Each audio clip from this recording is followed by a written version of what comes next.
बिस्मिल्लाहिर्रहमानिर्रहीम अस्सलाम वालेकुम वरहमतुल्लाह। मैं हूं मुफ्ती बिलाल अहमद कादरी। आप देख रहे हैं रूहानी बुक यूट्यूब चैनल। शब मेराज सिर्फ 2 नफल पढ़े, सलाम फेरते रिज़्क का ढेर लग जाएगा। जिसको पैसा चाहिए ना वो ये अमल जरूर करे। शब मेराज आ गई और 27वीं शब है और वो हफ्ते का दिन है और इतवार की शब होगी इंशाअल्लाह अज़ीज़। उस रात आप अपने जहाँ बाकी ज़िक्र-ओ-अस्कार करेंगे, नवाफिल पढ़ेंगे, कुरान पाक की तिलावत करेंगे, दुआएं करेंगे, वज़ाइफ करेंगे, अल्लाह से मांगेंगे, वहाँ आपने ये 2 नफल ज़रूर पढ़ने। इंतहाई आसान है और 5 से 10 मिनट में आप पढ़ सकेंगे, लेकिन इसके फ़ायदे इतने ज़्यादा हैं कि अभी इस्लाम नहीं फेरेंगे आपकी रिज़्क रोज़ी के मसले हल हो जाएंगे। अगर आपको अर्जेंट पैसों की दौलत की ज़रूरत है, अल्लाह ताला आपको अता फरमा देगा और इतना अता फरमा देगा कि कम से कम अगले साल शब मेराज तक आपको एक पैसे की कमी भी नहीं होगी। इंतहाई आसान है। अभी शेयर कर रहा हूँ, आपसे गुजारिश है वीडियो को लाइक कीजिएगा, चैनल पर नहीं है चैनल को सब्सक्राइब नहीं किया वो जरूर कीजिएगा, साथ लगे बेल आइकन के बटन को दबाइएगा ताकि आने वाली तमाम लेटेस्ट वीडियोस आपको बर वक्त मिल सकें।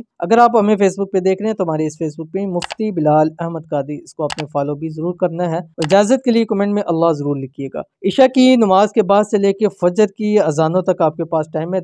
टाइम दाखिल होने तक आपने 2 रकात नमाज नफल सलातुल हाजत की नियत करनी है और जो भी आपकी हाजत है, रिज़्क है, दौलत है, मुराद है, मकसद है, कुछ भी है, औलाद है, नरीना औलाद चाहिए, जो भी है वो आप सोच के आप नमाज शुरू कीजिए। और फर्स्ट रकात के अंदर सूरह फातिहा के बाद आपने 41 मरतबा सूरतुल कौसर पढ़नी है, इन्ना अतईना कल कौसर, और रकत पूरी करनी है। दूसरी रकत के अंदर सूरह फातिहा के बाद 21 मरतबा सूरत इखलास पढ़नी है, कुल हुवल्लाहु अहद ये पढ़नी है। पढ़ने के बाद जब रकात पूरी हो जाएगी सलाम फेरने के बाद आपने सीधा सजदे के अंदर जाना। सजदे के अंदर जाके ये आयत करीमा ला इलाहा इल्ला अंता सुब्हानका इन्नी कुन्तु मिनज़ ज़ालिमीन 313 मरतबा सजदे के अंदर पढ़ना है। फिर सजदे से सर उठाना है और हाथ फैला के मांग लेने हैं। रब की ज़ात आपकी खाली झोलियों को, रब की ज़ात आपके खाली जेबों को, बैंक बैलेंसों को, आपके घरों को, किचन को रिज़्क से, रोजी से, पैसों से, दौलत से भर देगा। और ये रात ऐसी रात हो जाएगी कि जिंदगी में फिर आपको कभी किसी चीज़ की तंगी परेशानी नहीं होगी। तो ज़रूर पढ़िएगा, इंशाल्लाह फ़ायदा होगा। मिलते हैं नेक्स्ट वीडियो के अंदर, तब तक के लिए अल्लाह हाफिज़।